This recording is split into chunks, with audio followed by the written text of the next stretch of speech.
flow down through it in the coming days.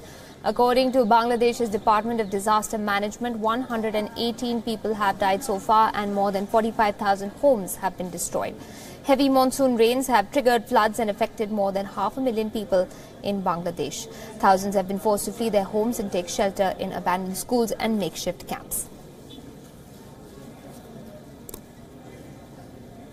পানি হয়ে গেছে আমরা এখানে স্কুলে এসে বসে আছি আমাদের খাদ্য খাওয়ার কষ্ট আমাদের হাট বাজারে যাওয়ার কষ্ট সবই কষ্ট পানির কষ্ট অন্তঃসুদ্ধ হয়ে গেছে আমরা কোথাও বাড়ার পাচ্ছি না